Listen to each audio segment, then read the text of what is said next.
Raja, General Secretary of the United Christian Voice, Mrs. Christy Joseph, Secretaries and Wards of the Cathedral, and Reverend Sam Jodhari, Assistant Presbyters and Wards of the Cathedral.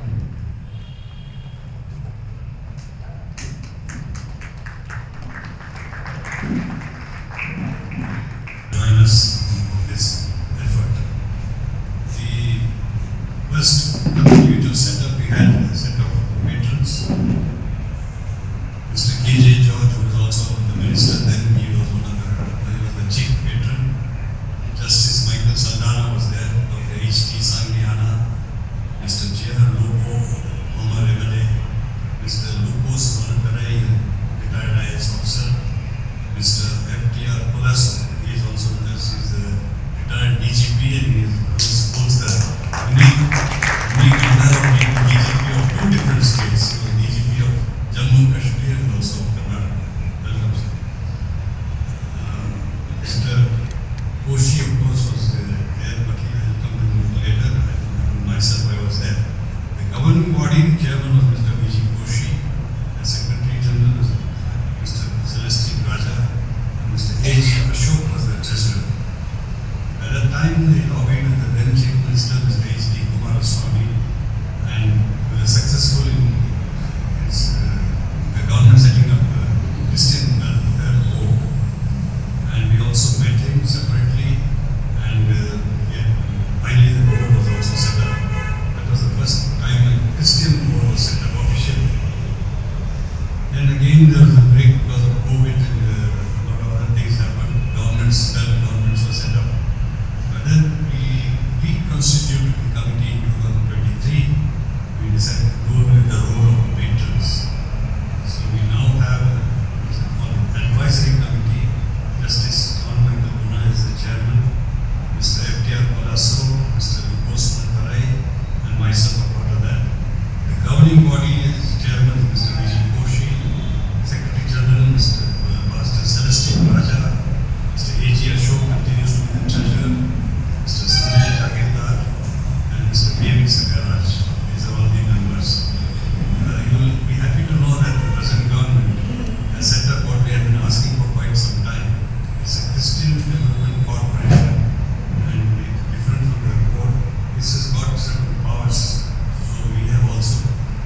So it is there, and we are proud that a Christian is holding up the honor, is known for his integrity, courage.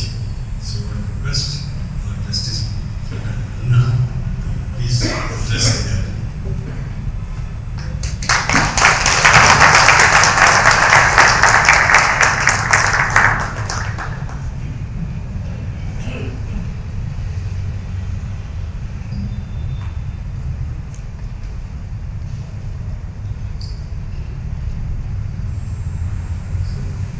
Good morning to all of you.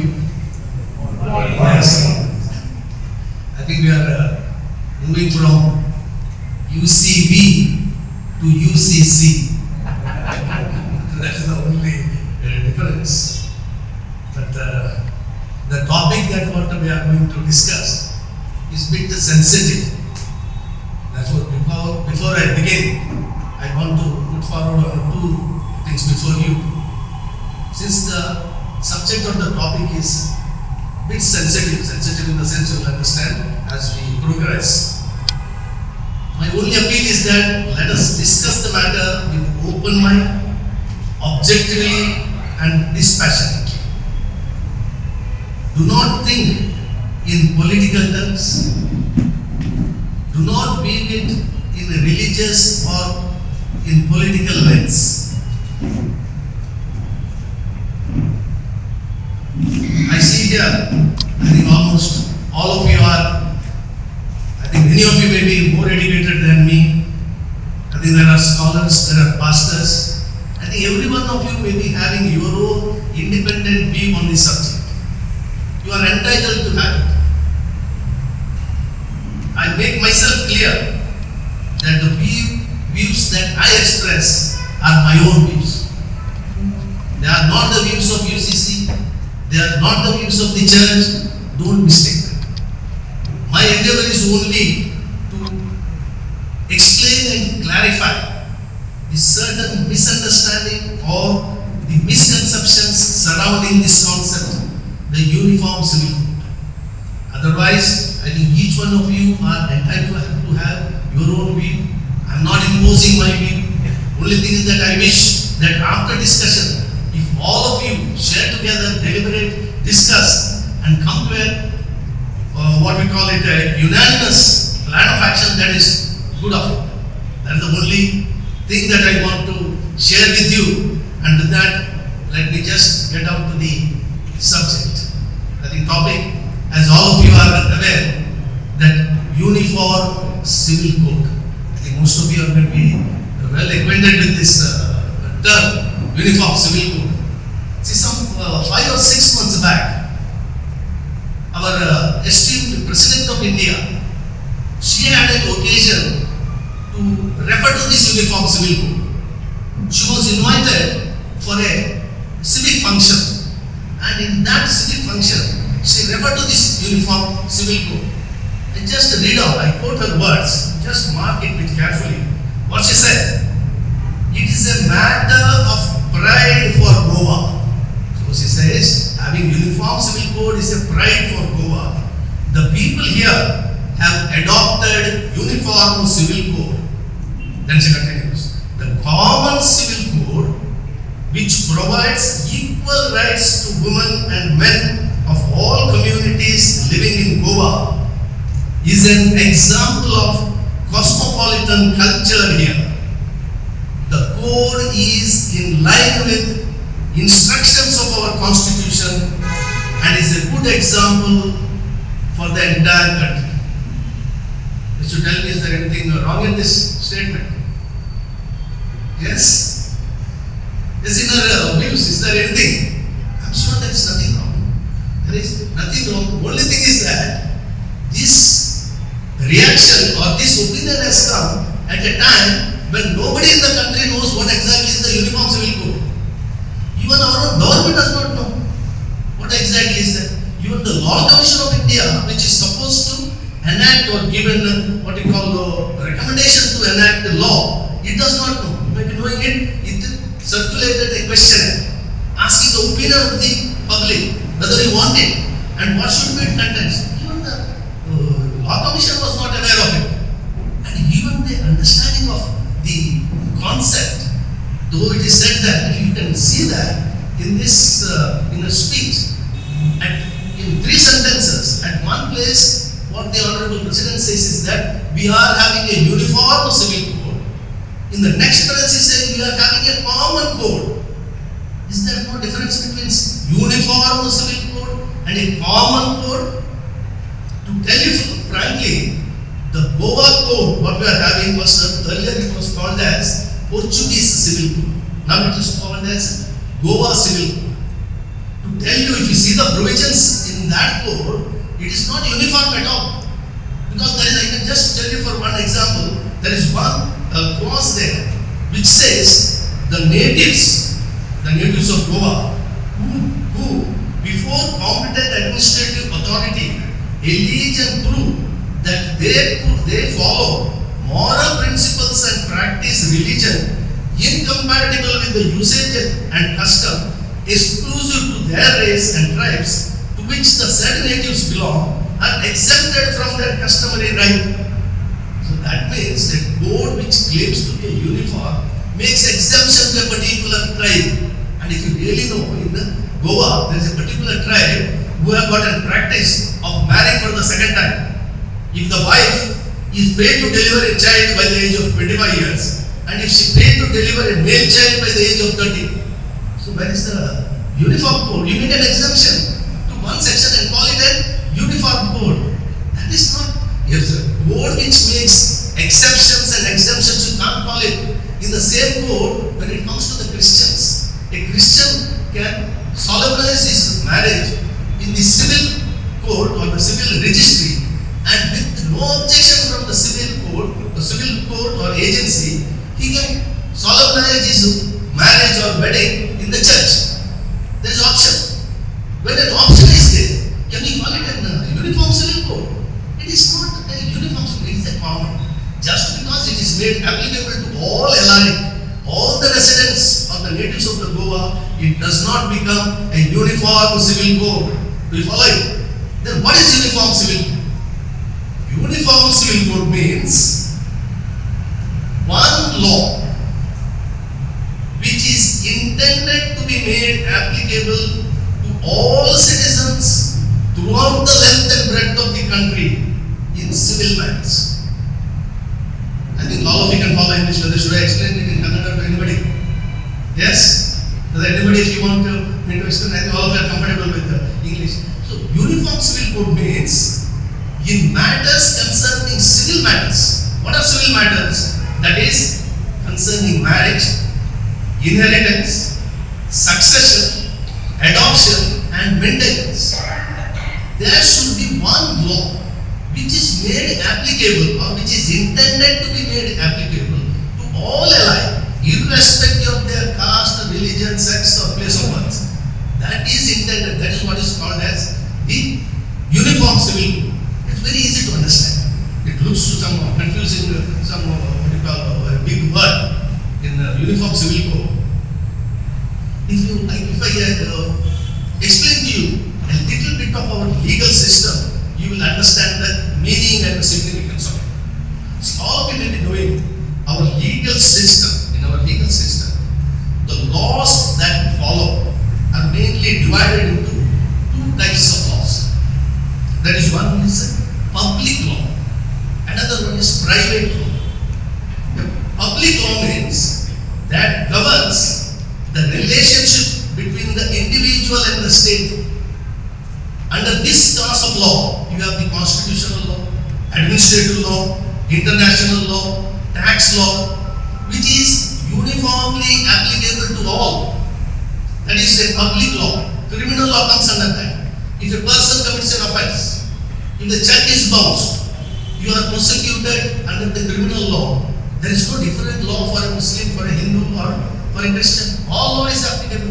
That is the general law. Private law means that is governing the interstate relationship between 2 individuals or between individual and state. For example, when I enter into a contract, when I buy a property, there is a contract law. There is a succession act which is binding my relationship. We call it a personal law.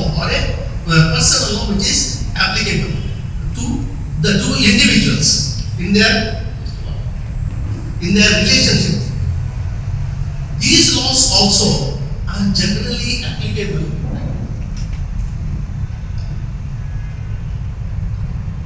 These are also generally applicable to all persons uniformly, we can say, subject to some exceptions.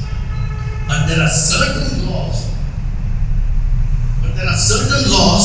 which we call them family law or a personal law, which mainly concern with marriage, divorce, succession, adoption and maintenance. These laws apply differently for different people. I think all of you may be knowing it. The Sikhs wear the skipper. Their religious practice permitted. If you come to South Canada, we have got this Ayya Santa. If you go to Kerala, there is Marumakatan law, where the property goes in female line. This is peculiar to that, some particular, maybe based on the custom or based on the religion, as in the sex, as in the Sikh, in the case of Sikhs. So these laws, which are called as personal law, they apply differently to different people based on their religion and customs. You understand that these laws are based on religion and customs we follow. They have got their origin in that. Therefore, we have got for the Hindus that the Hindu Marriage Act, for the Hindu Minority and Guardianship Act, Hindu Succession Act, Hindu Adoption and Maintenance Act. These laws, the personal laws, apply only to the Hindus, not to others. For the Mohammedans, Mohammedan law of marriage, Mohammedan law of succession, the dissolution of Muslim Marriage Act, Sharia Act, and for the Christians, we have Indian Christian Marriage Act, Divorce Act, Special Marriage Act, Indian Succession Act, that is applicable to Christians. But the problem is, these personal laws, they apply differently to different people in one country. In the same, we are all governed by a constitution. But under the constitution, what does our constitution preach? Constitution preaches the principle of equality. All of us are equal. The state shall ensure that all are equal under law and are given equal protection of law. If that is the case, can there be different laws for different communities under one state? That is the one problem. Second is, this personal law very often creates some kind of discrimination.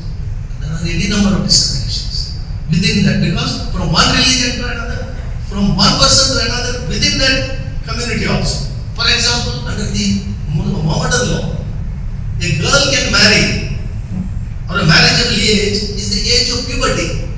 When she attains puberty, she can marry. What is the age of puberty? 13 or 14 years. Whereas all others, you should be 18 or, see the discrimination or the discrepancy from one law to others. And under the Divorce Act, if a Christian has to get a divorce after marriage, he has to wait for 2 years after separation. Whereas Hindus, they can, on the next day itself, they can file a petition for mutual divorce. They did not wait. See that there is so much of discrimination between one sections of the people and under the same state. And all of us, we say that we are governed by the constitution. Then, under the Hindu law, there is a father is the guardian and then the mother. Whereas for Christians, there is no adoption at all. Is there adoption for the Christians?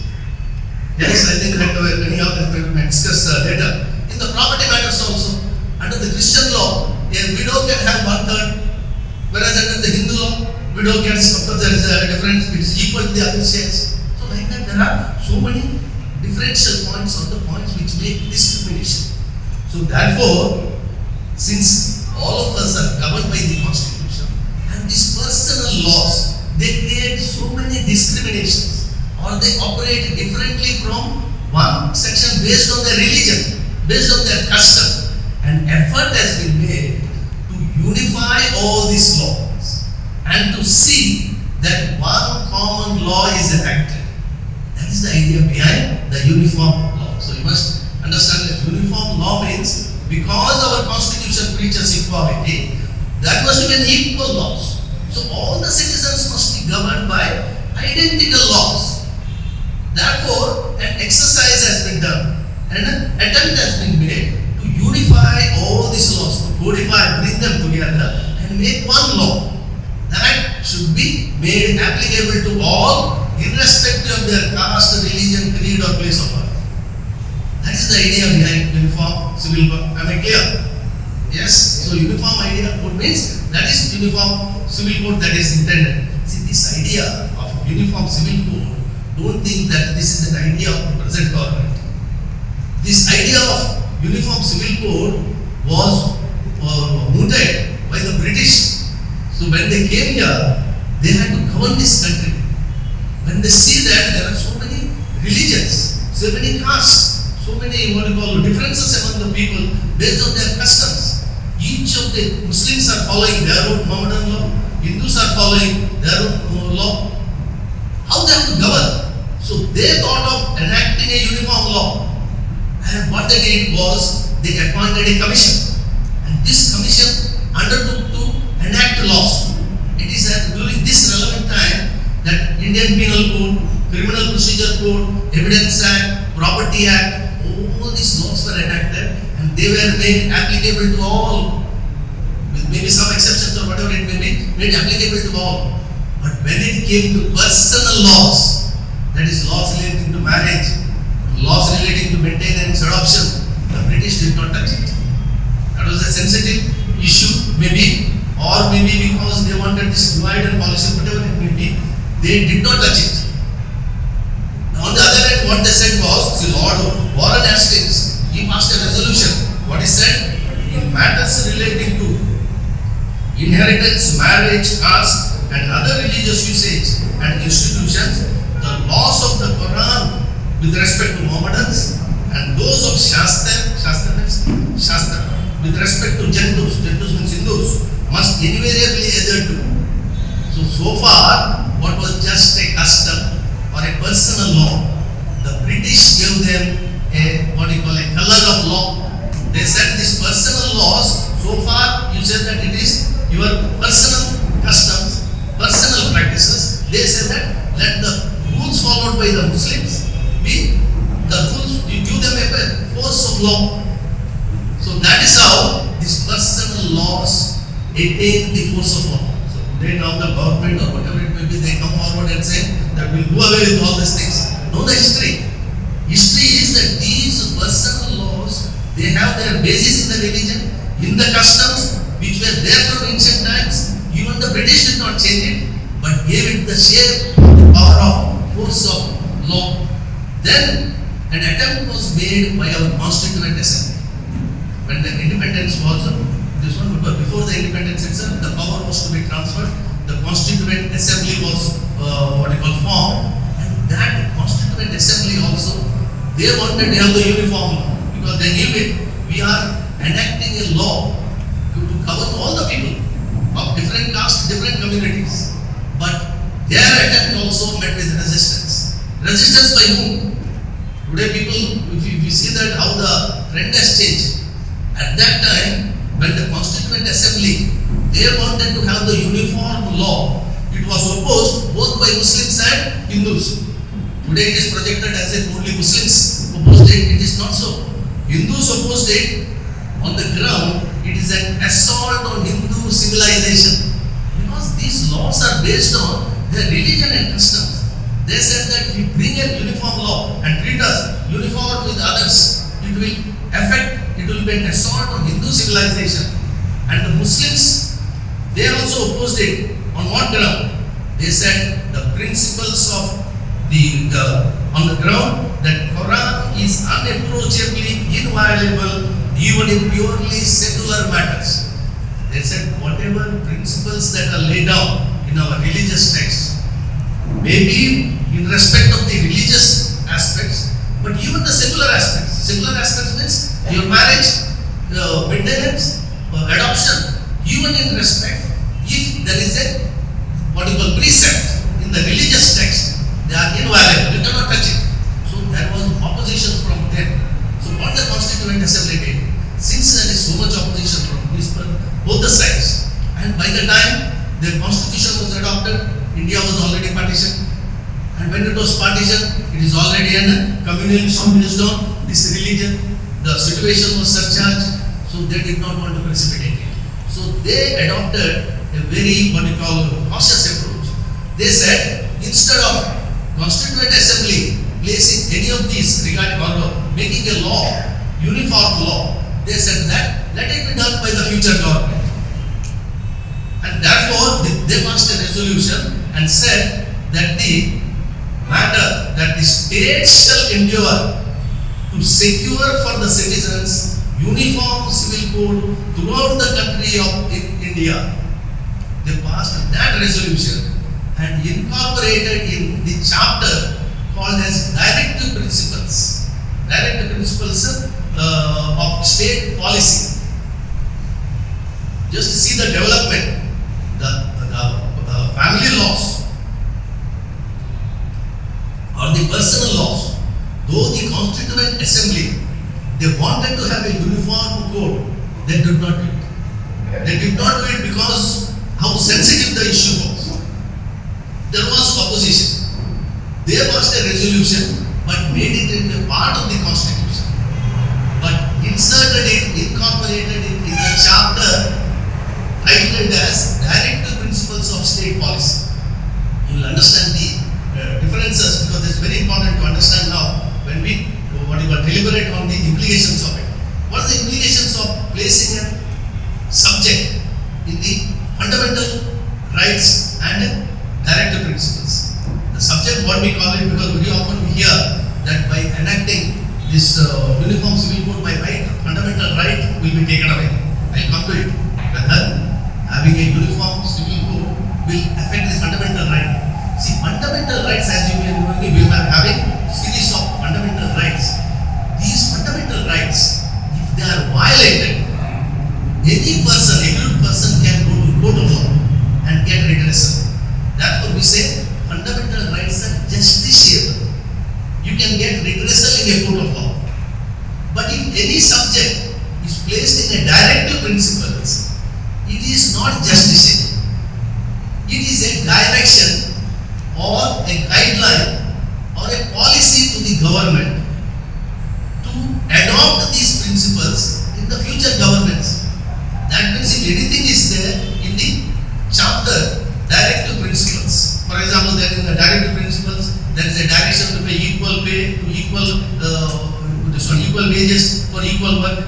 The children should be given opportunity to come forward, free legal aid, free education.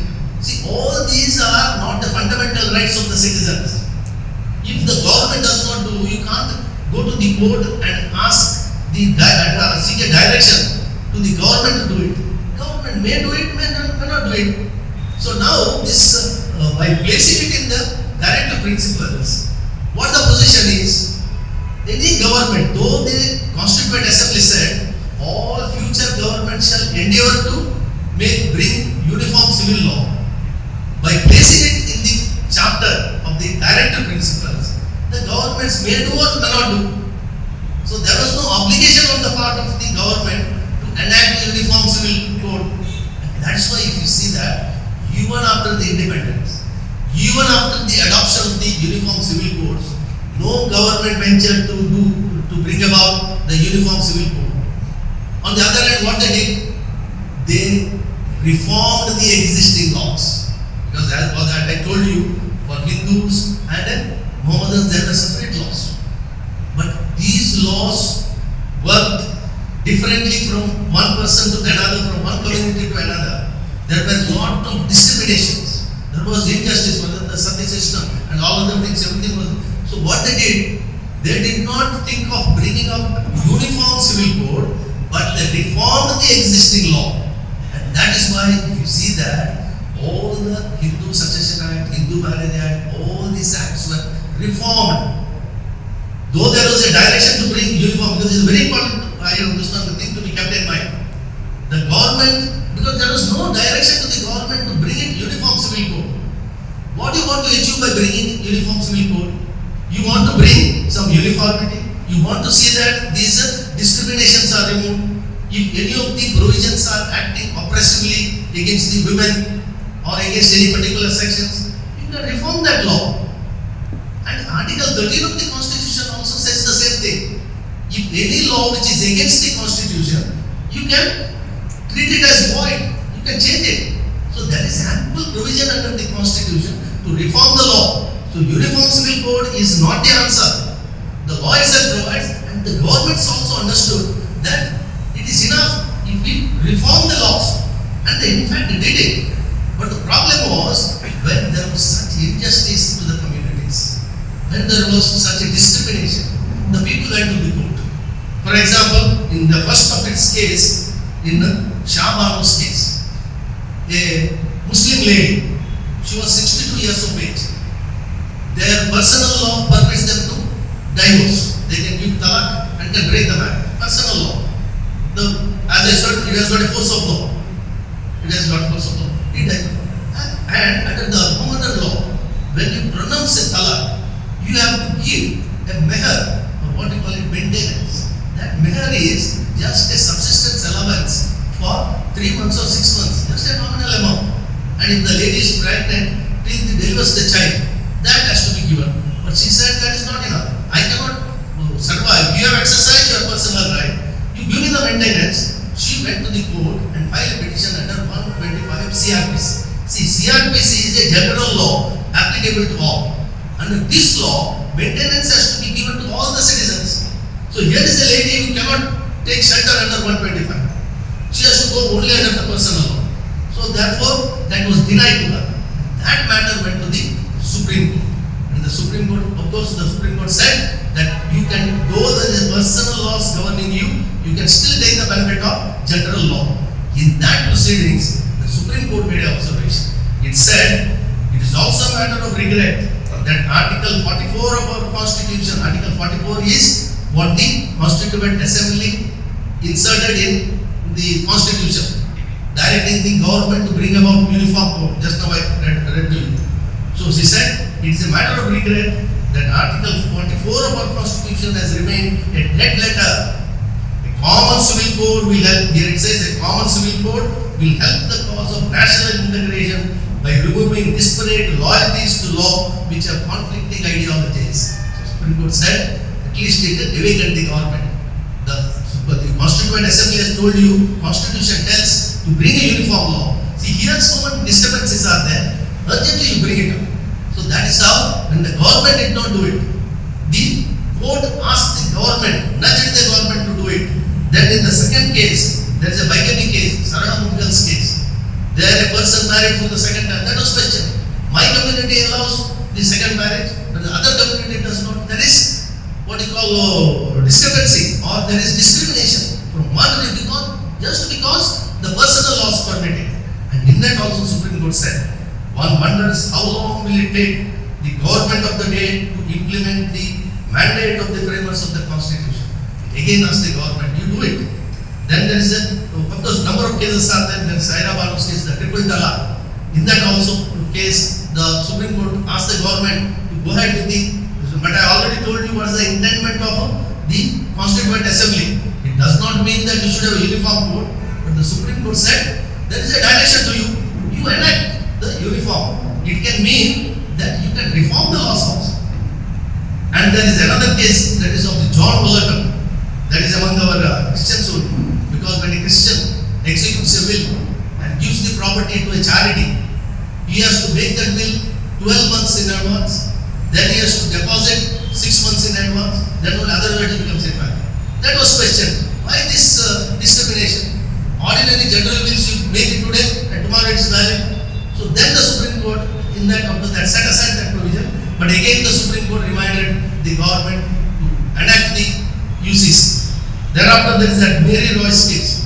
That is a landmark case where a Syrian Christian woman, under they had Syrian Christians, they have got to separate laws for governing the Syrian Christians. Under that, a widow or a daughter or a lady, a girl child, she is not entitled. She is entitled either 1/4 or rupees 5,000, whichever is less.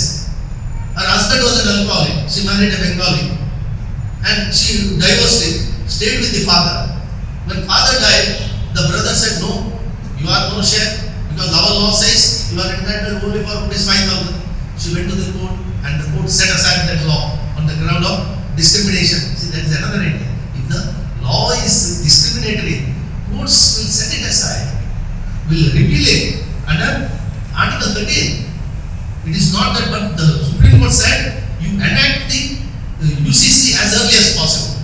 So because of this repeated awakening or the nudge by the Supreme Court, the government entrusted the task to the 21st Law Commission. This is very important because this Law Commission, it took a detailed paper, and that 21st Law Commission, Justice Chavan was heading. He said, after all this study for 2-3 years, it said UCC is neither necessary nor desirable at this stage. See that all this clever, because at that time it said, it recommended that the existing family laws across religion be modified and codified to tackle discrimination and inequality in personal law. It is the same I want to canvass. That is, and the Constitution also says, if there is discrimination and if there is inequality, you need not have a uniform. Uniformity is not an answer. Instead of that, you reform the laws, and that will serve the purpose. Therefore, it said it is neither desirable nor it is neither necessary nor desirable. And another important thing, observation, the Law Commission made. It said that cultural diversity cannot be compromised to the extent that our urge for uniformity itself becomes a reason for threat to the territorial integrity of the nation. So it said you can't compromise the cultural diversity. That is the base I told you. The personal laws are based on the religion and culture, which is different from the different sections of the people. You can't compromise that on the pretext of bringing in uniformity. If you do it, you are threatening the integration of the nation. But, and according to me, I think that's a real proper understanding of Article 44, which I just explained to you. But now the government did not accept that recommendation. Instead, now it started a fresh exercise, and then the 22nd Law Commission has been appointed, and it has gone into the task. Now the issue, as the real problem is coming for us, now the government itself wants this uniform civil code to be implemented. They said that it is an election manifesto. By this next election, we are going to bring it, and therefore the opinion was, the questionnaire was given, and it was widely, the opinion of the public was gathered. Now you see, when Constituent Assembly took up this matter, it was opposed by the Hindus, opposed by the Muslims. Of course, Christians, we did not oppose it because it is, in the sense, we already had a different, I did not tell you, our laws were even, neutral to some extent. So there was no much opposition. But now, when this UCC is proposed now, in 2022, you can see the opposition is by whom? It is not by the Hindus, it is by whom? Not, it is only the minorities. Only the minorities. There you will understand how does it affect and whom does it affect. See, when this is now proposed, and it is virtually this challenge that we are going to bring out, this uniform come what may, see, there is widespread opposition. And this, if you have been following it, the Law Commission has said that unprecedented responses, nearly 1 crore, nearly 80 lakhs, they said that so far they have received the objections. But what is the objections? See, that is, the resistance or opposition is only from the minority community. You might have watched, you have been following it. According to Sikh Gurudwara Prabandhak Committee, their objection is UCC raises serious concern of cultural loss and potential erosion of traditional values and the unique identity of minorities. So Sikhs feel that I told you, they have got some kind of religious practices of Nirman or whatever it may be.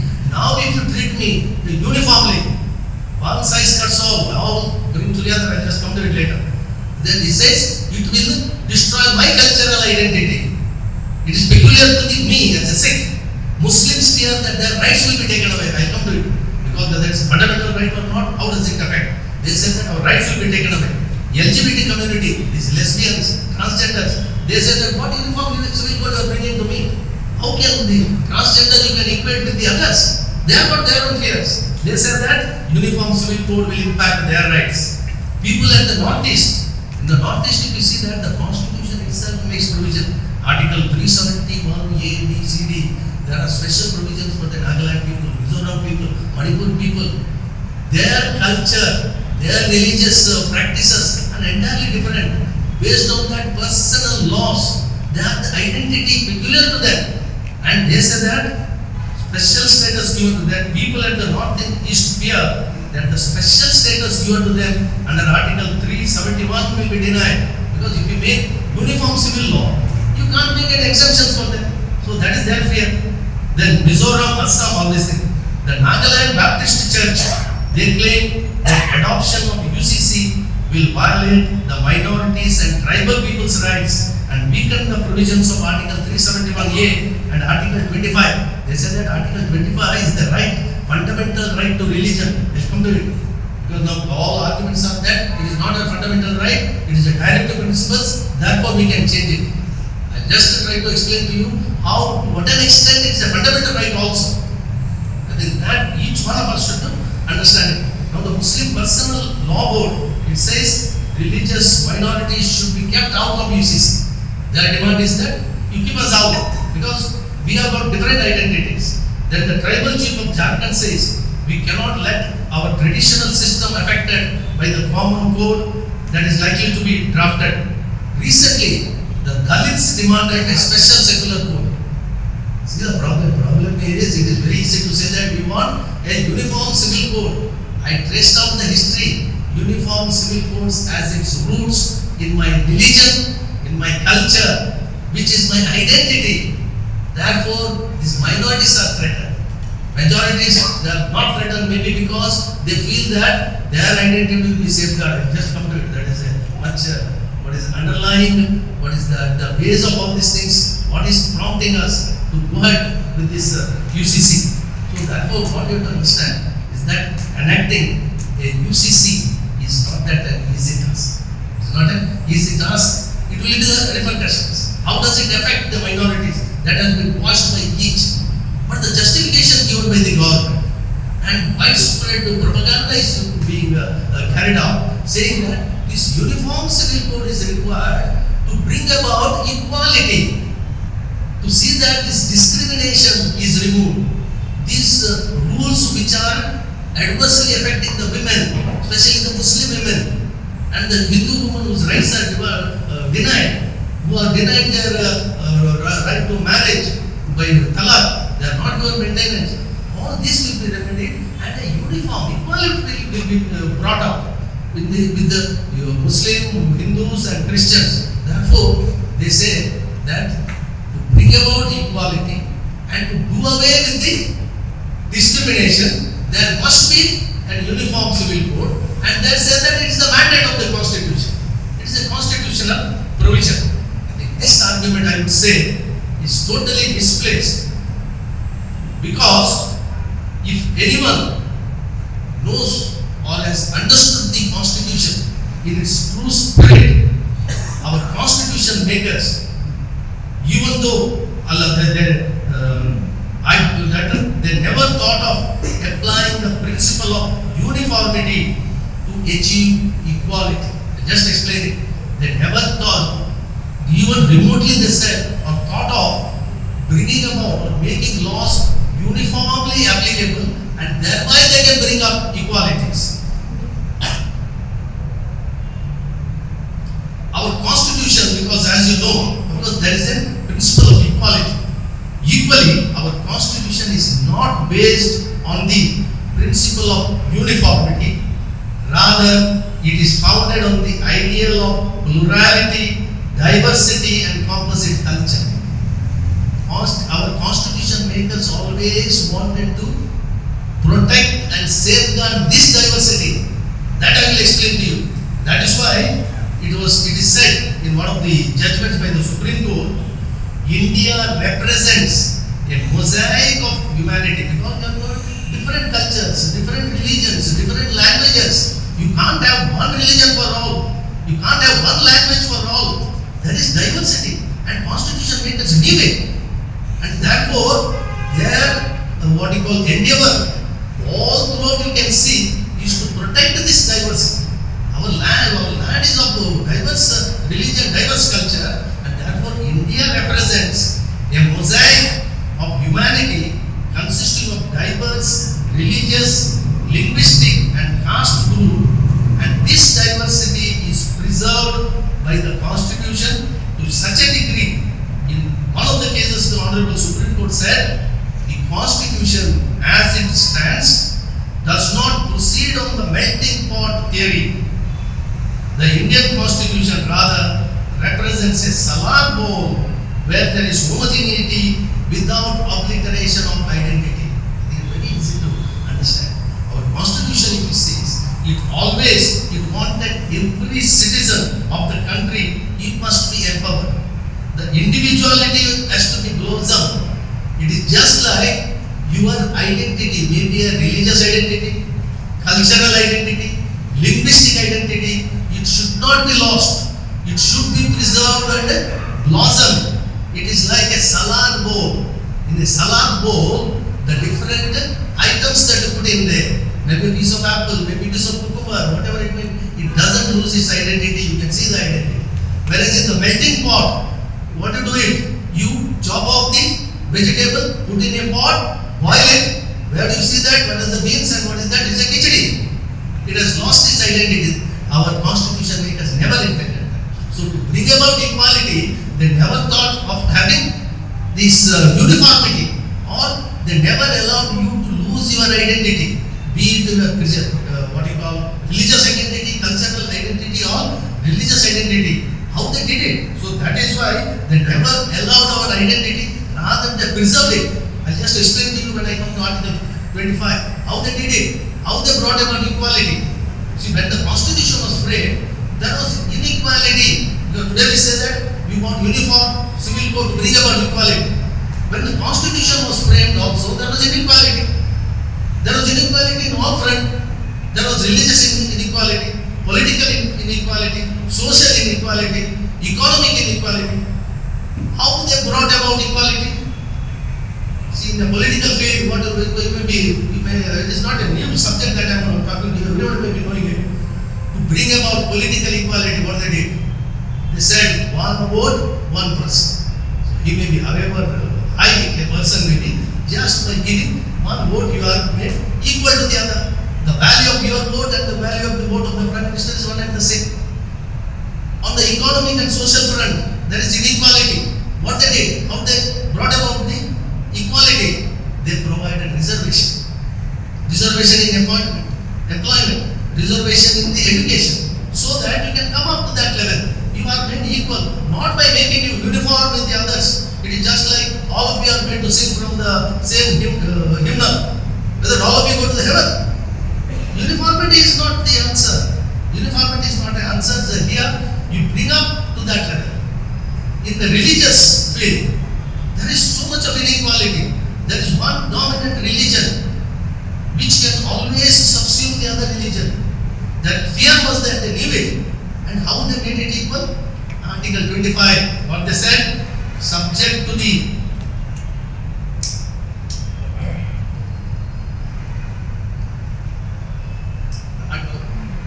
Article 25, subject to public order, morality and health, and to the other provisions of this part. All persons are equally entitled to freedom of conscience and the right freely to profess, practice and propagate religion. That means state acknowledges the existence of all religions but treated them equal. By saying that, right to practice, and it did not go by because today what is the underlying thing, what is going on, and that's the danger why we are today expressing that concern, why all the minorities. Now there was an inequality, they give it. At any moment, one religion can always subsume the other religion. They can destroy the other religions. How you treat them as equal? You treat all religions equal. That's why I said it acknowledges, that is the idea of secularism. Secularism is not that our state does not do a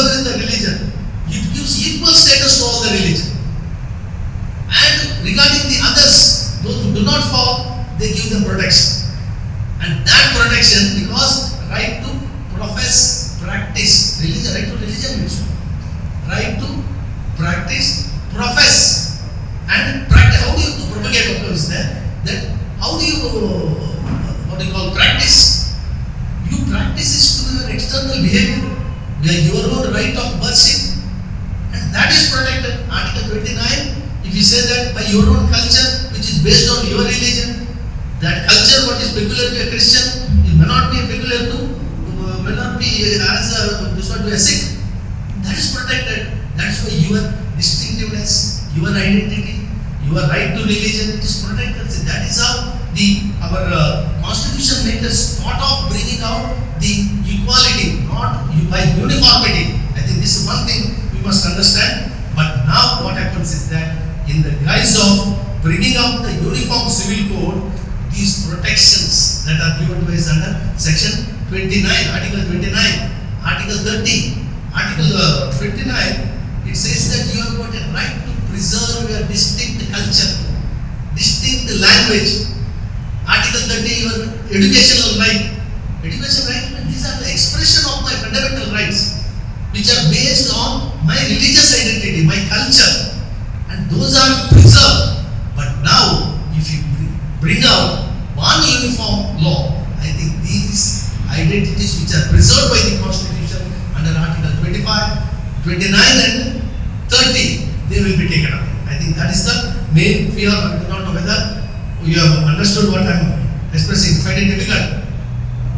Yes, you can follow. And that is why you see that this Nobel laureate Amartya Sen, you know how he reacted to this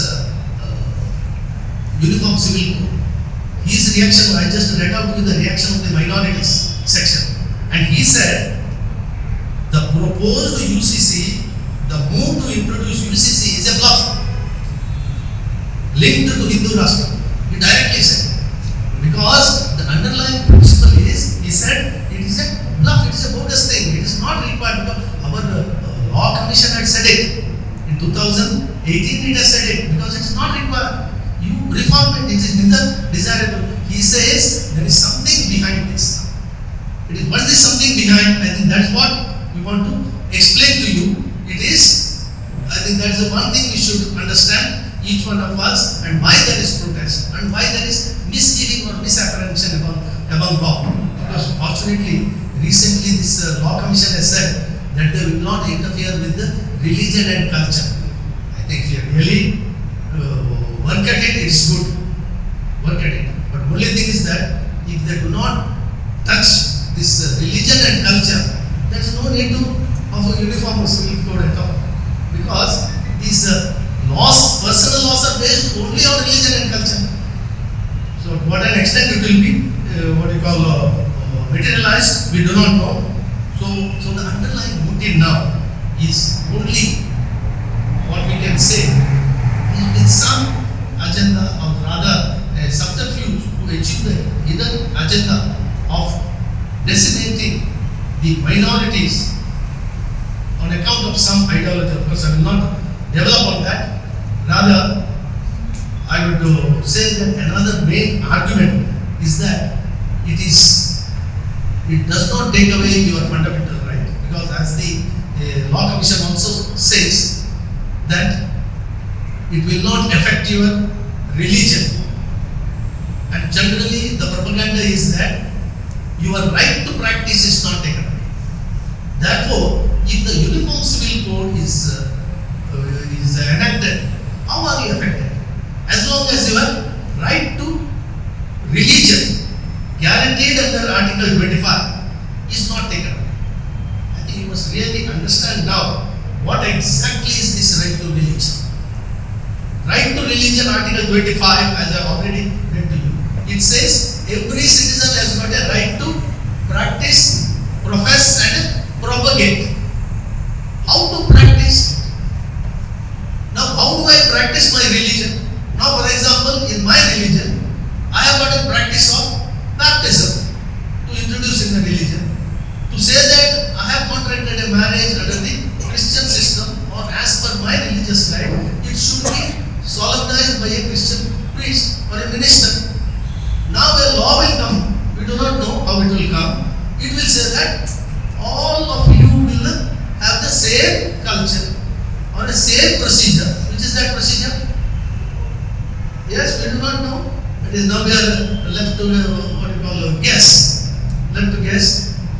whether, as we said, that under the Goa code, the marriage celebrated only by the, not by the priest, by the civil authorities.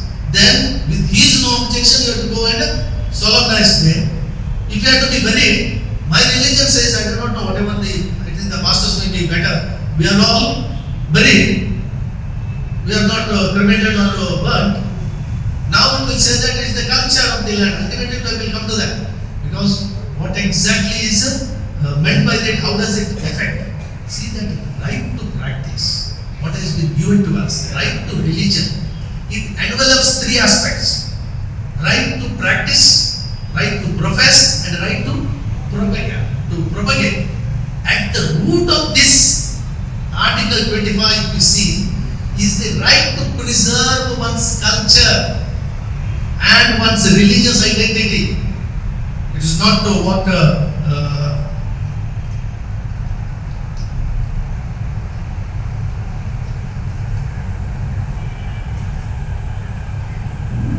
if you really read this provision, at the heart of Article 25 is the right to preserve one's religious identities through personal laws based on religion, customs and usage.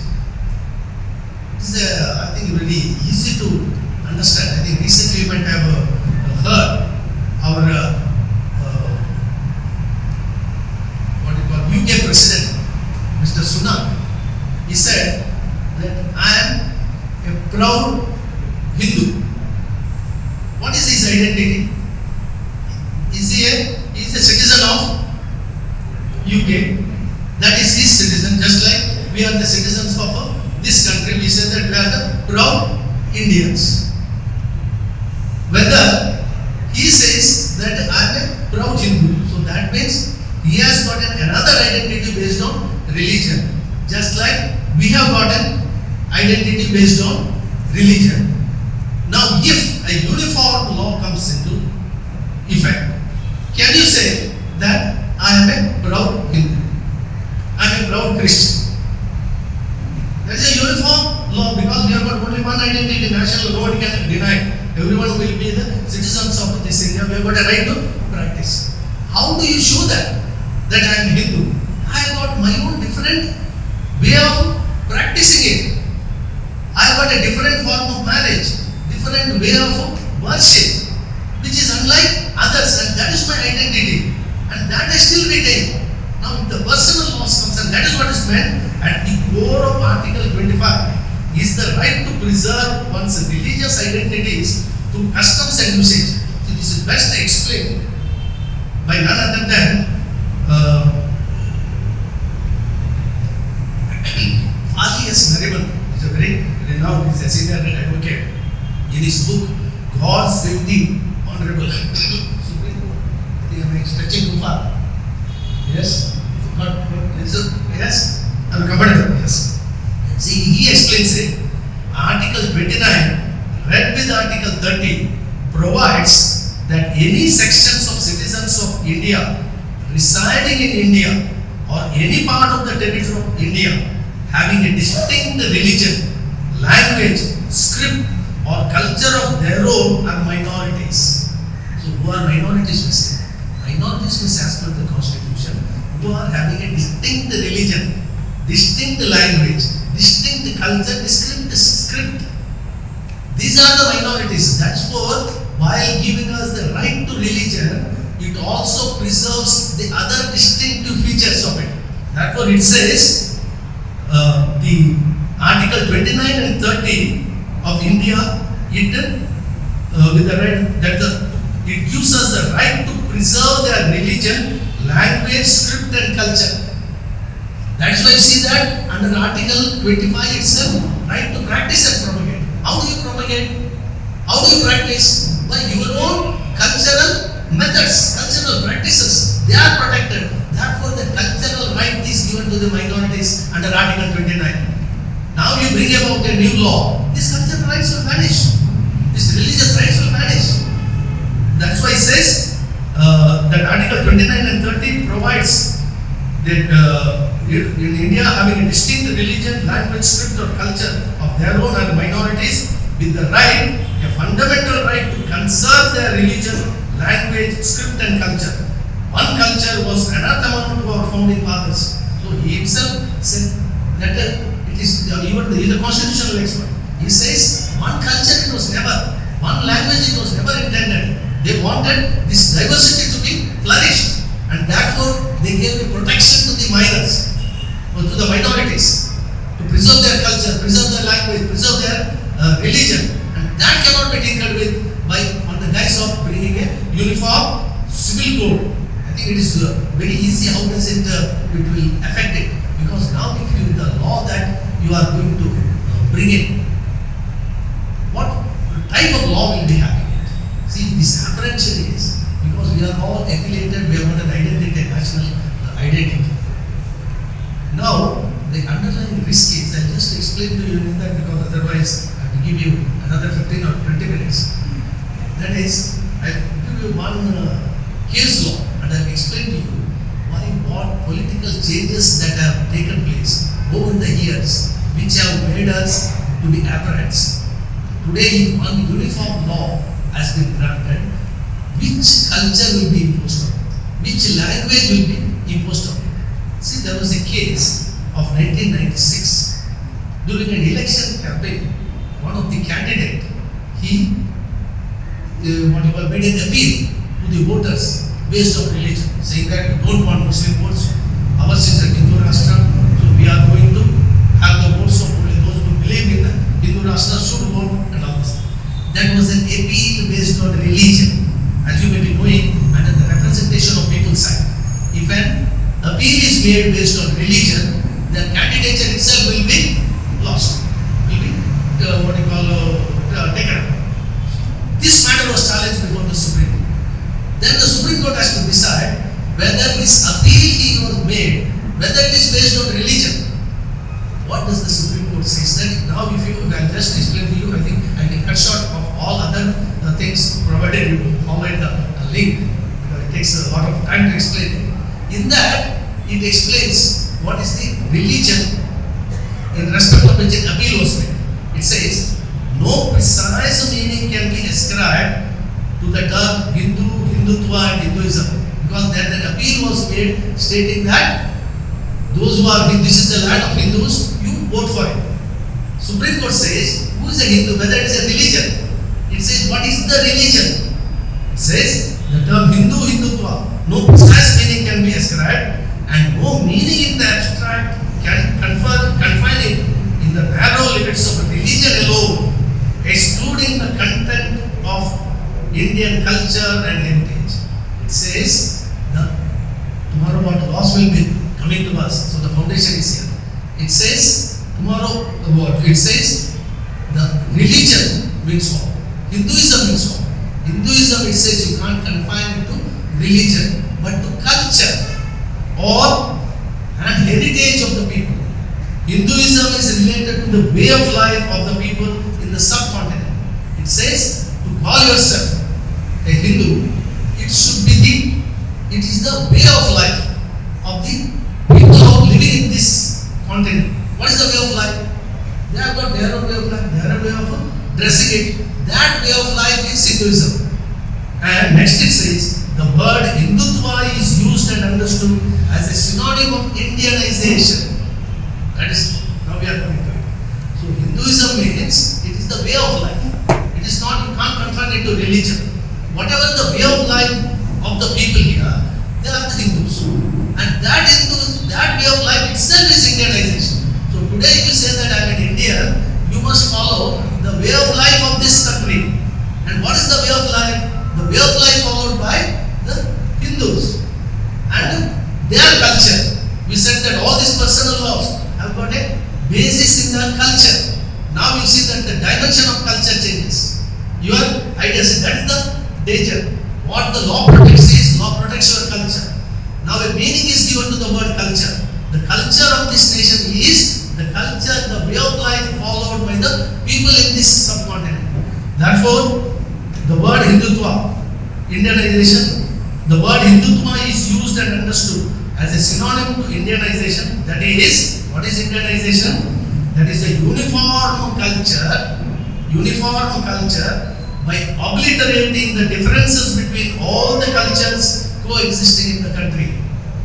So today, if any laws that are uniform laws are enacted, those laws which are based on the culture, they will be enacted based on this principle. This is the underlying principle as per the culture of this country.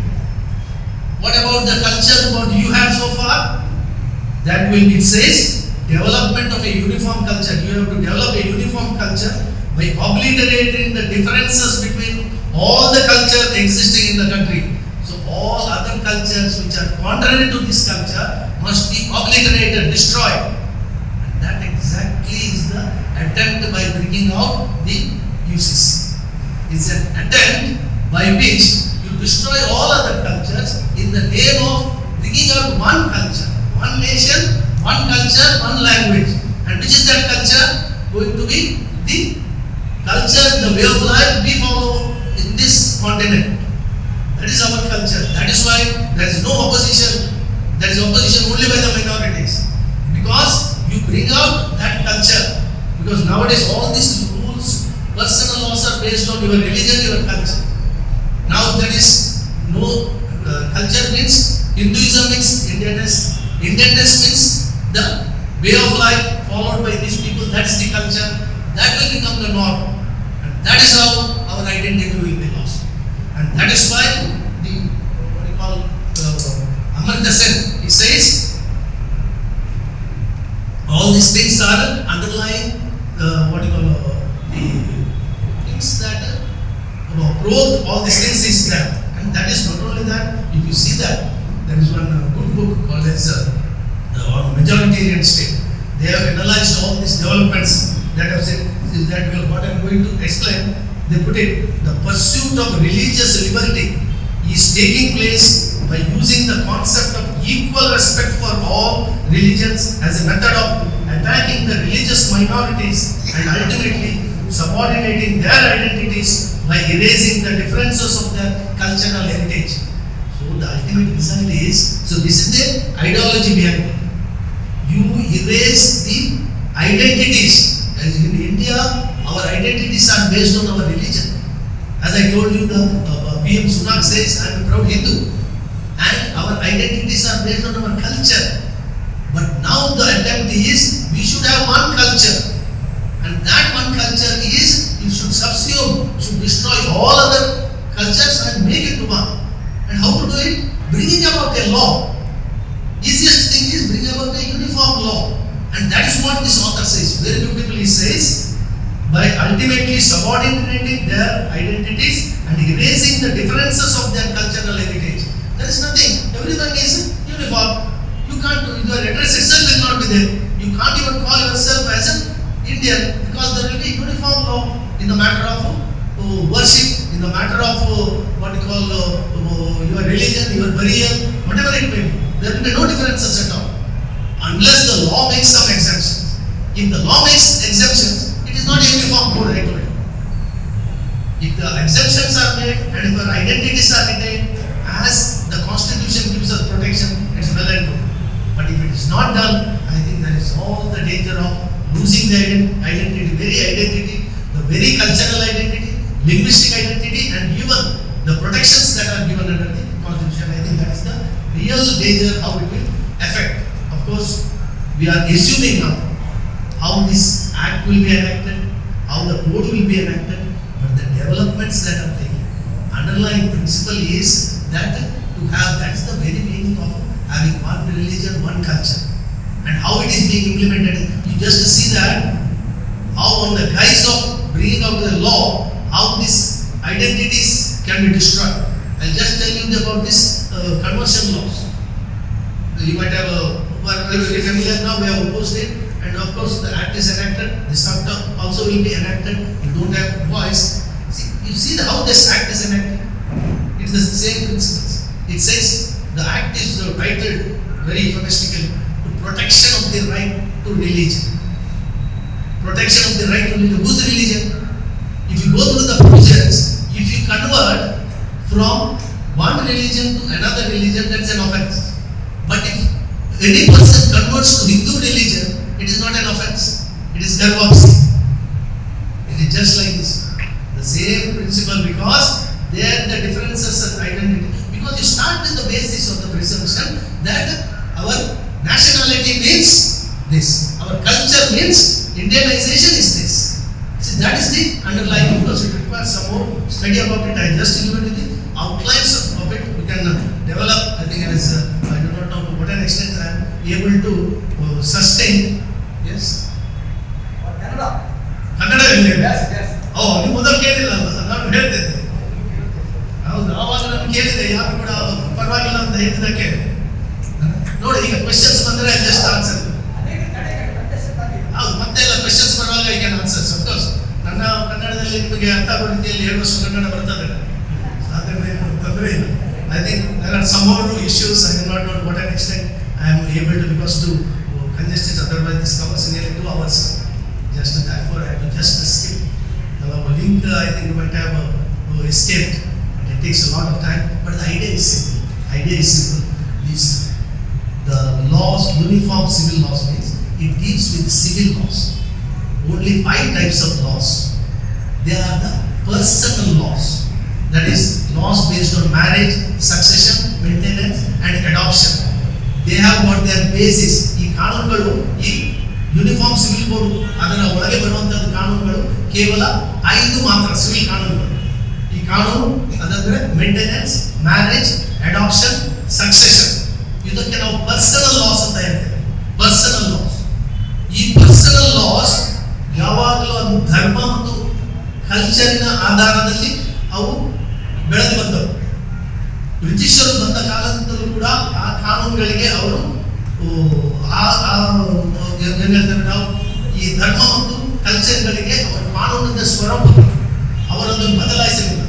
Even constitution frame ಮಾಡುವಾಗಲೂ ಕೂಡ, ನಮ್ಮ ಸಂವಿಧಾನ ಮಾಡುವಾಗಲೂ ಕೂಡ ಅವರು ಈ personal ಹಕ್ಕುಗಳನ್ನು ಅವರು ತೆಗೆಯಲಿಲ್ಲ, ಯೂನಿಫಾರ್ಮ್ ಮಾಡಬೇಕಂತ ಹೇಳಿಲ್ಲ. ಅದರ ಬದಲಾಗಿ ಅವರು ನಮ್ಮ ಮುಂದಿನ ಸರ್ಕಾರ ಬರುವಾಗ ಅದರ ಬಗ್ಗೆ ಕ್ರಮ ತಗೊಳ್ಬಹುದು ಅಂತ ಹೇಳಿದ್ರು. ಯೂನಿಫಾರ್ಮ್ ಒಂದೇ ತರಹದ ಕಾನೂನು ತರಬಹುದು. ಒಂದೇ ತರಹದ ಕಾನೂನು ಅಂದ್ರೆ ಎಲ್ಲರಿಗೆ ಲಗಾವಾಗುವಂತ ಒಂದೇ ಕಾನೂನು ಅಂತ ಅರ್ಥ ಮಾಡಿಕೊಳ್ಬೇಕಂತ ಇಲ್ಲ.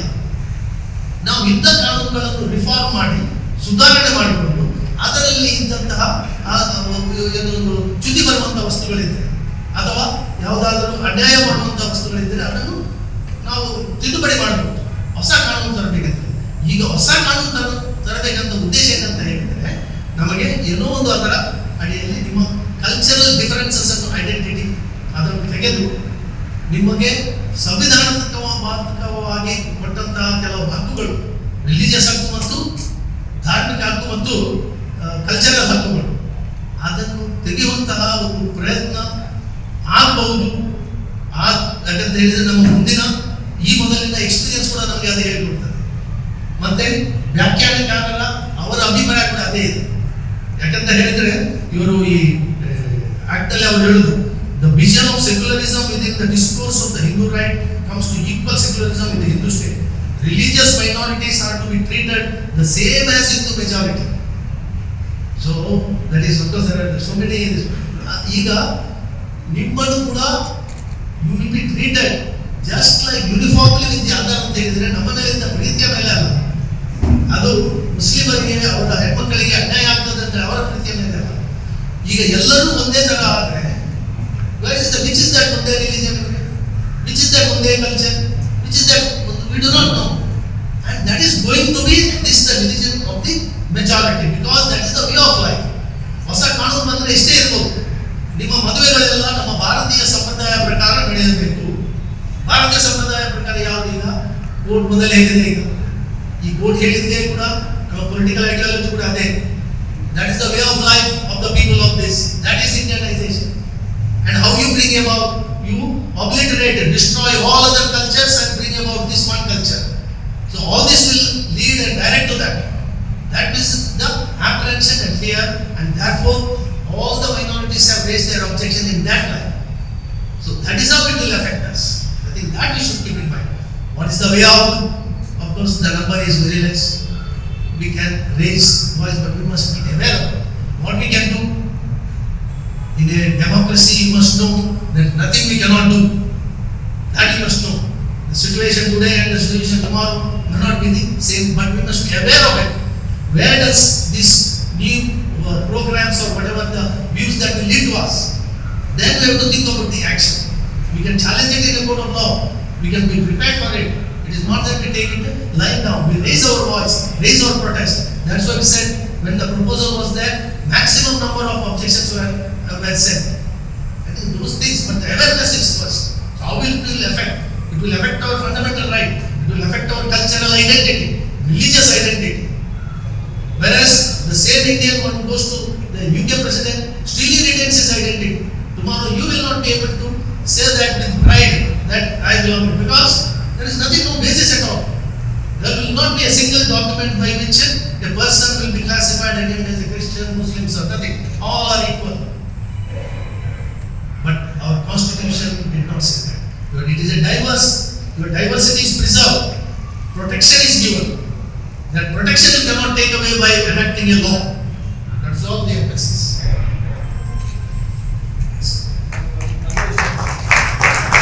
Namaskara.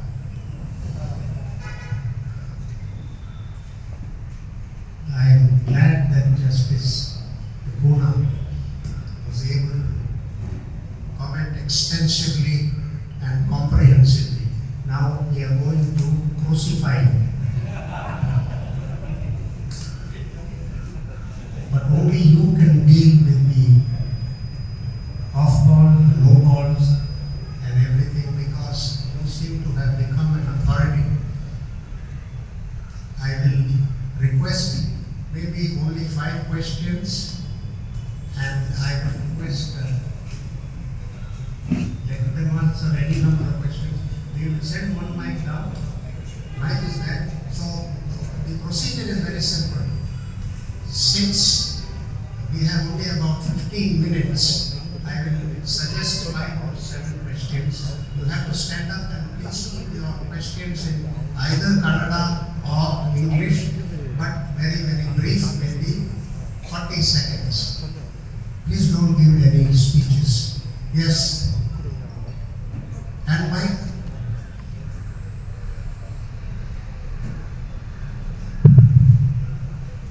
Can this court be enforced on us because we are minorities?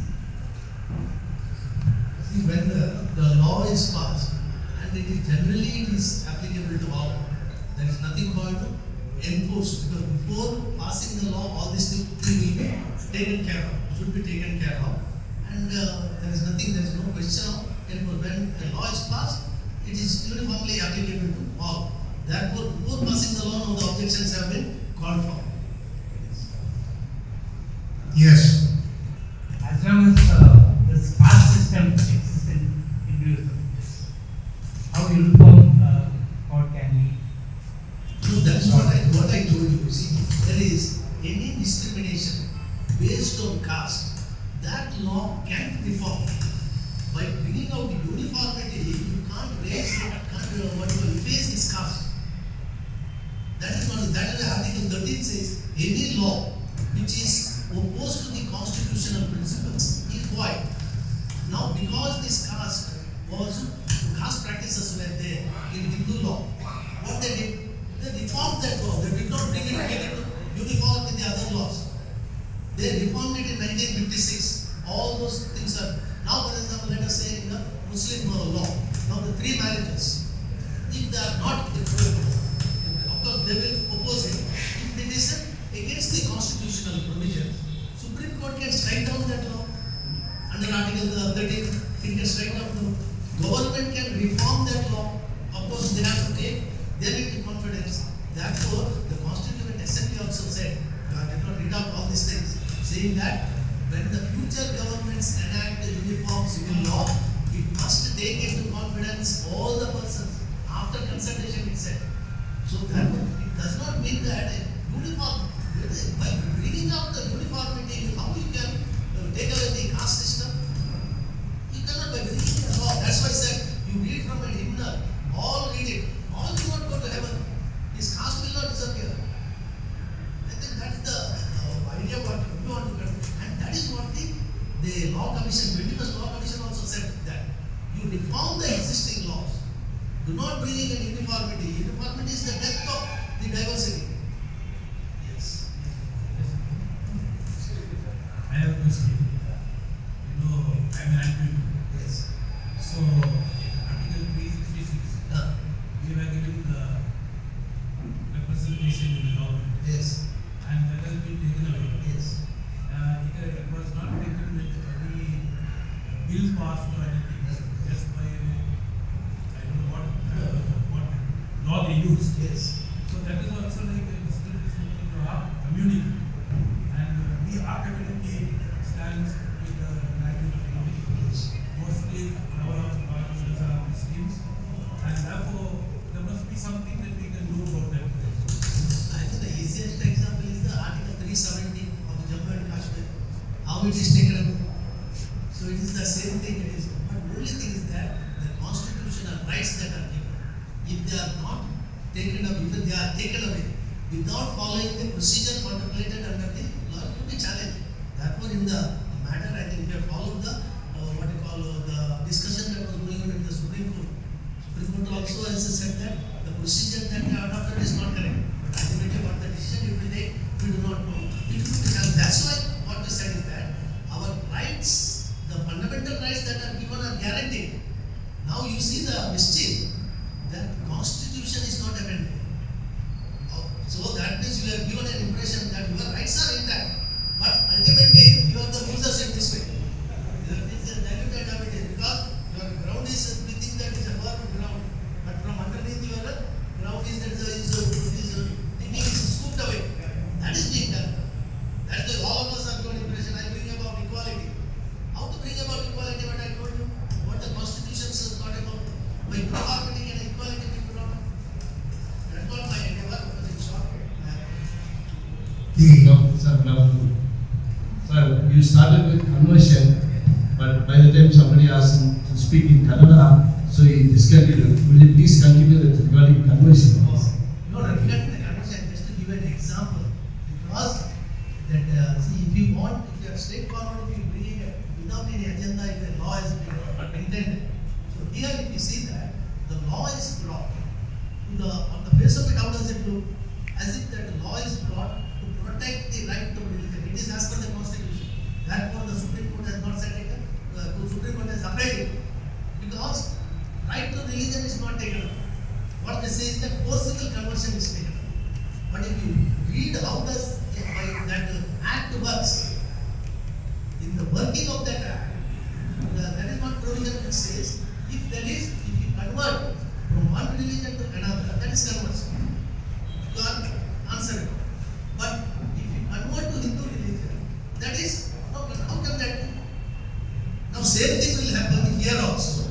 If the law will be simple, uniform law, as per the Indian laws, as per the Indian culture, which is Indian culture. But what about your culture? What about your language? Your religious practices? There will be absolutely nothing. For example, your marriage has to be performed. It says that all marriages shall be solemnized in the civil office. Are you be satisfied? Or you say that all persons shall be cremated.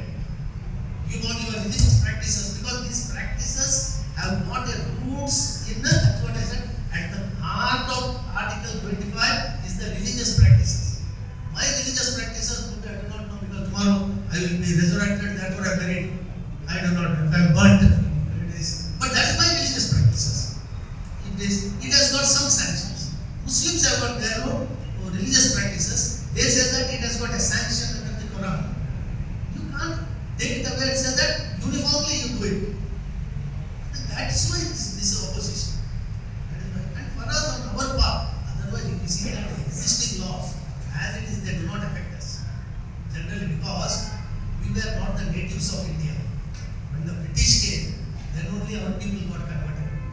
When we got converted, we got converted either from Muslim or from their customs we have what you call adopted.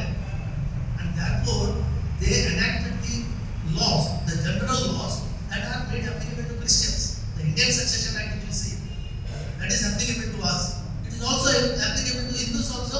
Mohammedanship is not applicable. They have separate ways of making rules. Actually, if the what you call property matters, succession matters, they can simply say that you follow Indian Succession Act. Already that act is there, it's a uniform law. But there is exemption from all of them. That they don't do. Now the marriage law, there is a special marriage act.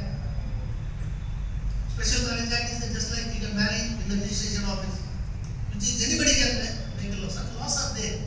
Now what is this underlying thing that prompts you to go ahead with this without assuring the people? Even the Constituent Assembly said, take the people into confidence because these are sensitive issues that touches upon their religion. Everywhere and our Indians' identity is based on our religion only. Therefore, the people who go in America still they claim themselves with the identity based on the religion. And what about your religion? Religion of the minorities, religious culture. There is no guarantee for that. I think one problem which is in the minds of the Christian community and the minorities is the motivation for this commission's queries. The motivation. What is the motivation? Where is it leading? What is more important? Unity or uniformity? And I think the Constitution, I was just reading 14, 15 and of course 25. The important thing is not only equality but unity. Father, after I finish, I have finished. Please give him a call. Sorry, after this gentleman here. When the Union Civil Code comes into effect, in what way it will affect it? Evangelism ministry, pastoral ministry, church ministry, pastoral ministry like this. In what way, how it will affect us? See, that is why we said, even the president mentioned, I opened with that only just to tell you, nobody knows what is the law. So generally, when a law is passed, a draft is prepared, and that is circulated to the public, calling for their objections. But here, that is not done. That is why everyone is telling us, give us the draft. On the other hand, the questionnaire has been sent, eliciting the public view. It is just an eyewash. That is why this Amartya Sen said it is a bluff. Of course, it is. He can only say, to what an extent I can say, I'm repeating, I'm putting his words in my mouth. That's all. You are more responsible. Yes, yes. No, that is why, because otherwise generally laws are done, because that's what has been asked, is it can be imposed. Generally laws are framed that way. Then now for example in the Constituent Assembly, before a law is passed, draft is prepared. It is circulated, objections, then discussed. Today nothing of that sort. Today that is because if the law is passed, because if there is a majority, it will be passed without discussion. Once the law is passed, unless you challenge it in the court of law and set aside, you are not by it. So whether it is to what an extent it will affect, I just told you, looking into the background and looking into our past experience, how it will affect. Because just one example I gave you about the Conversion Act, that is just an example. But there is very clearly the protection that has been granted, safeguards that are granted under Article 25, Article 29, that will be. Because you can't claim it, you are uniform with the other. As I said, it is not a salah bowl thereafter. Your identity of Christian will not be seen at all. You are a khichdi in the melting pot. And that melting pot will have what culture? That you have to follow. We do not know it is, we have to guess what.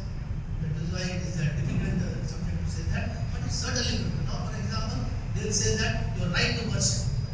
That you will not have the right to worship on all the days or a public. Ours is every worship is not private, is for. Or you don't have this one tradition. All persons shall be married as per the permitted. It can be. If there is now the registration of birth and death. Now we have got. Now whether recognition of the baptism. If they say that simple one law, saying that every birth shall be registered. That is the civil. Will you give a religion there or become? Now what happens to the practice of baptism? All these things we do not know. We look for so many problems. That is why this is a total misconception and misunderstanding because the draft is not before us. That should have been there. Then we should have deliberated, discussed. Then we would have raised our objection. question from Father Menezes from Davis Road. Holy Ghost Church. Holy Ghost Please Church. stand up so that people can see you. My name is Father Sandeep Menezes, Assistant Pastor at Holy Ghost Church. Thank you, Justice Cunha, for your very well prepared presentation. I wanted to know from you, how do the present laws and the Constitution handle the conflict between the protections given to cultures and religions and the freedom of conscience? Because I think the lie that is being sold when you title a draconian law which tramples on the freedom of conscience as the freedom of religion bill, I think there is a fundamental dishonesty there. And my question is, what is the way in which we protect the freedoms given to individuals to choose what they believe and how they live, and the protections given to culture? I think that my fear is that we Christians are falling into the trap of playing identity politics when we should be drumming on the freedom of conscience. One of the archbishops of the Oriental Church, Roman Catholic, publicly stated 5 years ago that we are Hindus by culture and Christians by belief, and that created a phenomenal uproar, not only here but all over the world. Even the Vatican raised the problem. Yes, Justice. But the example that I have given covers the very same thing. Yes. See, that's a very right question. I think that understanding also must have when we talk about these fundamental rights and violation of the fundamental right. See, all rights guaranteed under Constitution are not absolute right. There are some rights that are absolute. Right to liberty, right to equality. These are absolute right. Nobody can take. But right to religion, right to administer institutions, right to culture, minorities' right, they are always subject to the public order, morality, and the health. These big words have been used, and they control that. So your educational institution you run, you have got a right to administer administer the educational institution. You have got the right to preserve your culture. But if that culture impinges on the right of the other, then that cannot be permitted. We say that affects the public order. Therefore, we say that your right to practice in the public. Let us say morcha, not morcha, religious procession you have to take. If it affects the general public, the police can refuse the action. Though there is a fundamental right, because it is subject to public order. There is a example that I give you. It is always subject to the public health, morality. So that all these issues will come. All these issues. Court will take appreciate this, consider it in that background, and then will say that the right is affected. It is not an absolute right. Yes. ಈಗ ಈ ಏನು ಏಕರೂಪ ಸಂಹಿತೆ ಇದೆಯಲ್ಲ, ಇದನ್ನ ಯಾರು ಮತ್ತೆ ಯಾವಾಗ ಪ್ರಸ್ತಾವನೆಗೆ ಬಂತು? When and by whom did this Uniform Civil Code was proposed? ಇಲ್ಲ, ಇಷ್ಟರ ತನಕ ಅದು ಅನುಷ್ಠಾನಕ್ಕೆ ಬರಲಿಲ್ಲ. ಈಗ ಅಲ್ಲ, ಅನುಷ್ಠಾನ ಪ್ರಸ್ತಾವನೆ ಮಾಡಿದ್ಯಾರು? ಇದನ್ನ ತರಬೇಕು, ಇದನ್ನ ಮಾಡಬೇಕು ಅಂತ ಯಾವಾಗ? ಅದೇ ನಾವು ಬ್ರಿಟಿಷರ ಕಾಲದಿಂದ ಹೇಳಿದೆ. ಮತ್ತೆ ಕಾನ್ಸ್ಟಿಟ್ಯೂಷನ್ ಮಾಡುವಾಗಲೂ ಕೂಡ ಈ ಪ್ರಸ್ತಾವ ಇತ್ತು. ಮತ್ತೆ ಕೂಡ ಆದರೂ ಕೂಡ ಸರ್ಕಾರ ಮಾಡಲಿಲ್ಲ. ಅದನ್ನು ಕೂಡ ನಾನು ವಿವರಿಸಿ ಹೇಳಿದ್ದೆ. ಸರ್ಕಾರ ಯಾಕೆ ಮಾಡಲಿಲ್ಲ ಅಂತ ಹೇಳಿದ್ರೆ, ಸರ್ಕಾರದ ತಿಳುವಳಿಕೆ ಪ್ರಕಾರ ಈ ಯೂನಿಫಾರ್ಮ್ ಸಿವಿಲ್ ಕೋಡ್ ಮಾಡಬೇಕಂತ ಇಲ್ಲ, ರಿಫಾರ್ಮ್ಸ್ ಮಾಡಿದರೆ ಸಾಕಂತ ಇತ್ತು.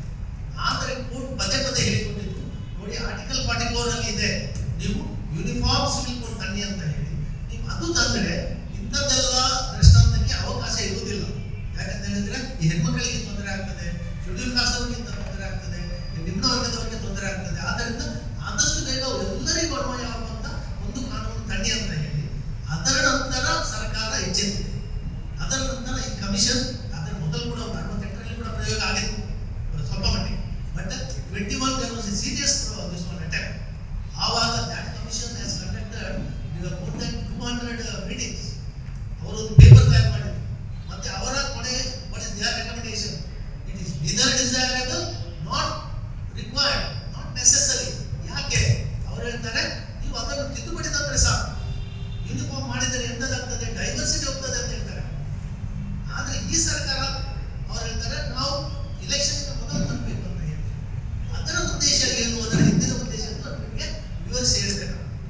ಉದ್ದೇಶ ಈ ಪೊಲಿಟಿಕಲ್ ಐಡಿಯಾಲಜಿ ಹೀಗೆ ಇದೆ, ಅದಕ್ಕೆ ಪೂರಕವಾಗಿ ನಮ್ಮ ಕೋರ್ಟ್ ಕೂಡ ಹೀಗೆ ವ್ಯಾಖ್ಯಾನ ಮಾಡಿದೆ. ಅದನ್ನು ವಿವರಿಸಿ ಹೇಳಿದೆ ನಾನು. ನಮ್ಮ ಕೋರ್ಟ್ ಕೂಡ ಈ ಪ್ರಸ್ತಾಪ ಬರುವಾಗ ಅವರು ಹೇಳಿದ್ದು ಈ ರಿಲಿಜನ್ ಅಂದರೆ ಏನು, ರಿಲಿಜನ್ ಅಂದರೆ ಹಿಂದೂ ರಿಲಿಜನ್ ಅಂತ ಹೇಳಬೇಕಾದ್ರೆ ಇದು ವೇ ಆಫ್ ಲೈಫ್, ಇದು way of life, that is the culture of this nation, that culture is Indianisation. ಆದ್ದರಿಂದ ನಾಳೆ ಈ ತರದ ಅಭಿಪ್ರಾಯ ಇರುವಾಗ ನಮಗೆ ಈ ಯೂನಿಫಾರ್ಮ್ ಸಿವಿಲ್ ಕೋಡ್ ಬಂದರೆ we will follow only that culture, we have to follow only that religion. Religion ಏನು ಹೇಳಿದ್ದಾರೆ, religion is way of life, that is Indianization ಅಂತ ಹೇಳಿದ್ದಾರೆ. That is the danger. ಅದು ಅರ್ಥ ಮಾಡಿಕೊಂಡು, and that is what majoritarian state ಅಂತ ನಾನು ಮುಂದೆ ಹೇಳಿಲ್ಲ, ಟೈಮ್ ಸ್ವಲ್ಪ ಶಾರ್ಟ್ ಆಗಿದೆ. ಬ್ಯೂಟಿಫುಲ್ ಅದನ್ನು ಎಕ್ಸ್ಪ್ಲೇನ್ ಮಾಡಿದ್ದಾರೆ ಅವರು. ಈ ಅವರ ಐಡಿಯಾಲಜಿಗೆ ಪೂರಕ ಹೇಗೆ ಮಾಡುವುದು, ಅದು ಈ law of first world war ಆದಾಗ ಕೂಡ ಅದೇ ಆಗಿತ್ತು. ಈ ಮೈನಾರಿಟಿ ಅವರಿಗೆ ಹತೋಟಿಯಲ್ಲಿ ತರಬೇಕು ಹೇಗೆ, ಅವರಿಗೆ ಹತೋಟಿಯಲ್ಲಿ ತರಬೇಕಾದ್ರೆ ಕಾನೂನಿನ ಮೂಲಕ ಮಾತ್ರ. They should bring such laws that you assimilate with the majority, you lose your identity and ಅದಕ್ಕೆ ಹೇಳಿದ್ರೆ ನಾವು ಇದು ಮ್ಯಾಜಿಕ್ ಮಾಡಲ್ಲಿ ಹೋಗ್ತೇವೆ ನಾವೀಗ. ಇದರಲ್ಲಿ ನಮ್ಮ ಕಾನ್ಸ್ಟಿಟ್ಯೂಷನ್ ಇಷ್ಟರ ತನಕ ಇದ್ದದ್ದು ನಿಮ್ಮ ಐಡೆಂಟಿಟಿ ಹೋಯಿತು. ಆದ್ದರಿಂದ ಅದರಲ್ಲಿ ಆ ವಿಷಯದಲ್ಲಿ ಕೂಡ ಹೇಳುದು, you destroy the cultural differences of all other religions and bring them to conformity with the existing culture. That culture is the national culture, that is nation, that is prevailing now. That view is of the court's view, ಅದಕ್ಕೆ legal backing ಸಿಕ್ಕಿದೆ. ಇಷ್ಟರ ತನಕ ಅದು ideology ಮಾತ್ರ ಇತ್ತು, ಅದು ಹೇಗೆ ಸಿಕ್ಕಿದೆ ಅಂತ ಹೇಳಿ ಕೇಳಬೇಕು. ಬಟ್ ನಾಳೆ ಆ ವ್ಯೂ ಚೇಂಜ್ ಆಗಿರುವ ಸಾಧ್ಯ ಇದೆ. That's why I said, what is our role? Don't take it lying down. We are in a democracy. We are having a rule of law. We are having Supreme Court. We are having Constitution. Constitution is not changed. Interpretation is changed. That you should keep it in mind. All of you are educated. We keep this issue boiling because of that. I wanted to ask one question, if the audience doesn't mind. After me, then you. If you know Dr. Baba Sahib Ambedkar, he took about 10 years to become a Buddhist. He thought and thought and thought. And he first thought he would become a Muslim. And then he consulted several people who thought about it, but finally became a Buddhist. If he were here today, what would he say to you, Justice Cunha? It's the same thing what I expressed it, because his identity of a Buddhist would be lost if the uniforms will come, because that is our fears. That is our fears, and then I explained to you how those fears are founded. They are based on these very constitutional proceedings and the activities. The same thing I think his reaction also would be like, that is why objection is raised by who? Only the minorities. Why? Do you see that all these people are forced to raise this we are frightened, we are frightened? No, that is a real danger. Real danger. Yes, I also wish to welcome That danger could be allayed or could be what you call removed only by issuing, giving a draft and saying that we make it. Last week, the Law Commission has said that we will not touch culture and religion. If they do not do it well and good, then cannot be enacted. Our identity should be respected. I want to welcome the real host of today's seminar, the Reverend Dr. Vincent Vinod Kumar, who is the presbyter in charge of St.Mark's and the secretary of the Karnataka Central Diocese. In effect, all these CSI churches comes under him. Please stand up and give him a. I'm very glad that he was able to make it. You know, his schedule is from morning to evening. Like Father would have told you, there is baptism, there is marriage, there are funerals, there are sick people, and it is a great thing that he was able to come. Thank you for coming, Doctor. The next question is from. And in your opinion, can you name a few countries which have handled this religious cultural differences in a more equal way? Any countries that come to mind? Our country is a peculiar in the sense I think you don't find this diversity in any other country. But they quote generally the Muslim countries, which which have adopted the procedures which are contrary to the religious texts. Those are generally quoted by all these, I told you, propagandists of advanced canvas for this UCC. They generally quote this to the Muslim countries where they have adopted, for example, about the marriage and other practices which are contrary to the religious text. And how does it affect this? That been question. But this was the peculiarity of our country is that, and that was the biggest headache for our constitution makers also. Their main concern was not about the dominant religion, not about the dominant people, how to protect the tribal there, how to protect the scheduled caste here, how to protect the minorities here. That was the headache, and therefore they enacted this kind of provision. You bring them equal, politically, economically, and for others, culturally and so you give them protection. And that is the reservation or the protection that is given under 29, 30, other was by law. Right from the beginning, they would have one line they should have said, all the laws, just like in Article 14, the state shall treat everyone is equal, all are equal. They would have simply said that all the laws made by the state shall be uniformly applicable. One line would have been enough. Why they have not made it? And only these personal laws, they said, they included in the chapter of the public policy. Asking the government to do is that to discuss it, looking into the system. Because when these people have become mature, after a certain year their status rises, take them to discuss. There's a very clear statement. They say that you have to do it only after consultation. You cannot impose. You cannot impose this. That is the Supreme Court, what you call the resolution of the Constituent Assembly. In 1978, please listen carefully. You are a very, very young man. I met Kashmiri, Sheikh Abdullah, and I asked him, he was the Prime Minister of Kashmir, remember that. Even under the Union of India, he was called Sadar Riyasat. That means the Prime Minister of Kashmir. Very, very proud man. I said, what is your greatest achievement? 1978, I am on my honeymoon in Srinagar. And you know what he said? Article protecting Jammu and Kashmir. 370. Is that the correct decision that has been taken? Or is it the wrong decision where you have gone against the people of Kashmir? That is, of course, now the matter is there. That is why even the Supreme Court has expressed how it should have been. See, the government has got a power. See, that is also one issue. Now, whether that government has got a power to what you call repeal this 370, nobody can question. Now, here also, to bring about the uniform civil law, that the government has got a power. Yes, they have got a power. Nobody can question it because it is in the concurrent list, we say. Then they can legislate on that. They can change any law which is against the Constitution, against the principles of equality, against the principles of discrimination. That is what the Constitution says. They can make it at any time. But this way of going about making it uniformity, bringing about uniformity will say that it will go to the principles of diversity and it will never bring about equality. That is what I personally believe, and I told you it is only my view.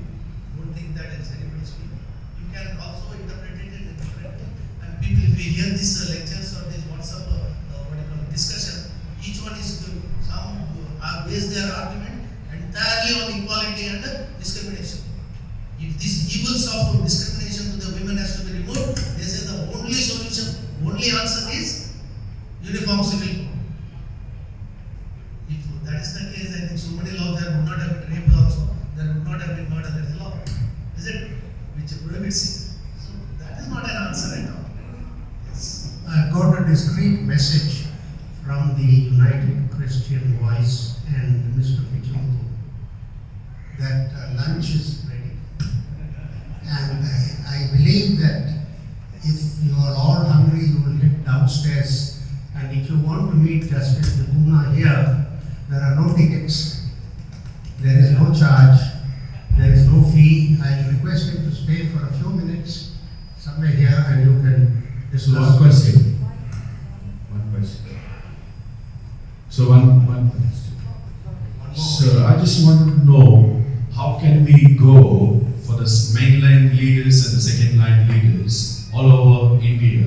We talk about Christianity and everything, but we don't have a face of leadership or the laws which can be promoted our community. We are in the last line. How do we have the face for our community? Can you just put that, sir? Yeah, I think that you yourself may be in a better position to answer. See, in every community, that is what we feel.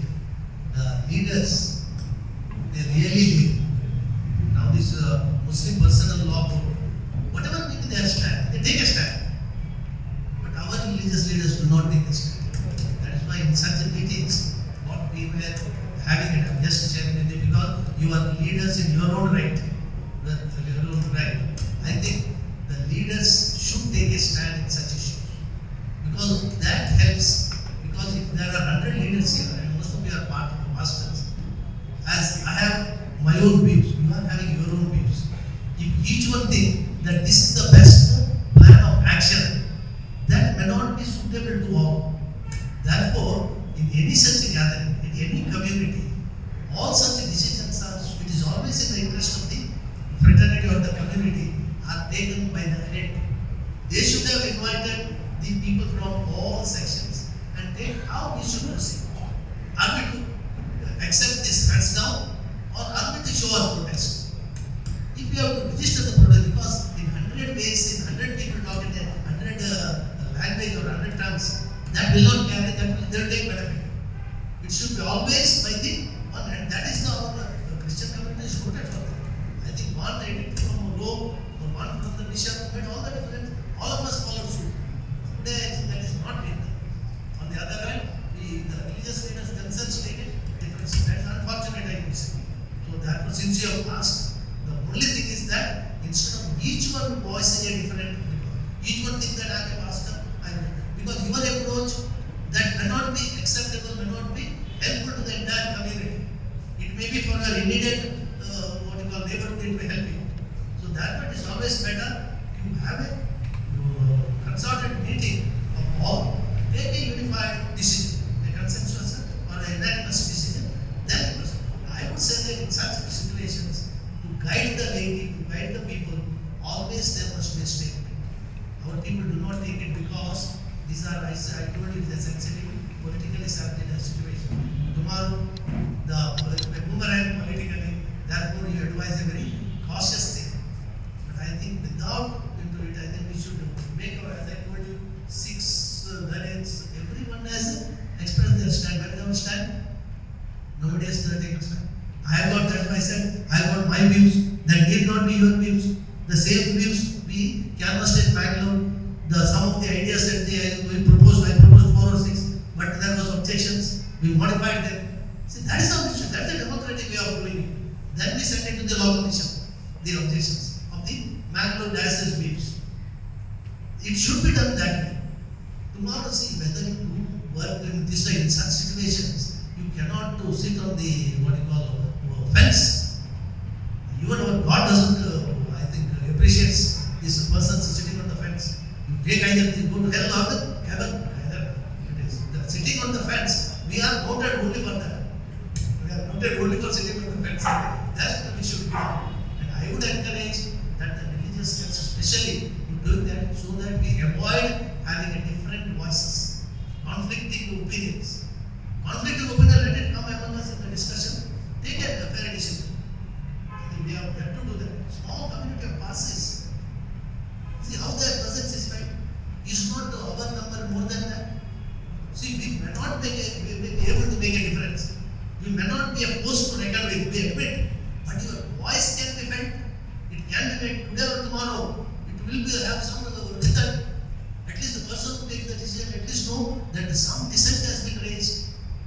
At least we'll take it into consideration, then reject it. That's a different thing. I think that much we can. That's why I said, if you ask, the time to file objection is over. There is no meaning in that because in UCB, we discussed about golden meetings when these objections were called for. From UCB side also we don't send objections, a consolidated objection. Each member cannot send such objections. But now it's an awareness as leaders.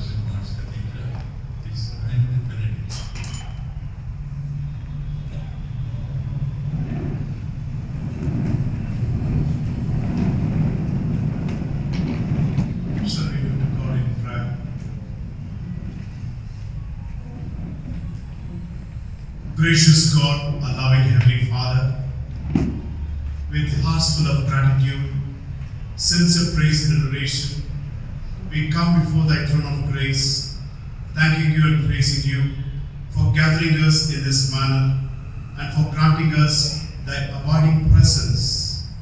We give you thanks for St.Mark's Cathedral National Issues Committee and United Christian Voice, who have jointly organized this seminar on Uniform Civil Code. We give praises to you for the leadership of the convener, Mr. Cunha, and the coordinator, Mr. David Pichmuthu, and all the other team members of both national issues as well as United Christian Voice.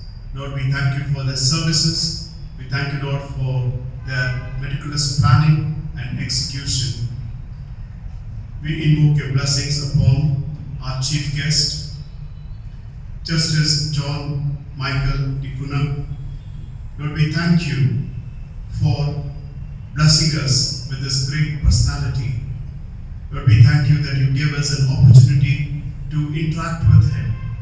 And Lord, we thank you for enlightening us about the Uniform Civil Code and how this code is going to replace individual religious laws with a uniform code that will be applicable to all citizens.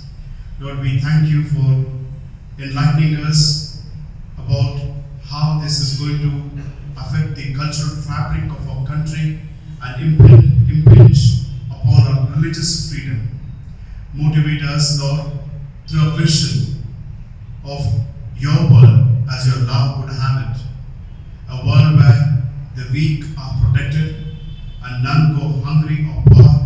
A world where the riches of creation are shared and everyone can enjoy them. A world where different races and cultures live in harmony and mutual respect. A world where peace is built with justice and justice is guided by love. Inspire and guide us and grant to us every blessing to bring everything under your reign. Bless us, be with us and guide us. For we ask these blessings in the blessed name of our Lord and Savior, Jesus Christ. Amen. May the blessing of God Almighty, the Father, the Son, and the Holy Spirit be with each one of us and enable us to seek justice and do justice for God's glory now and forever. Amen.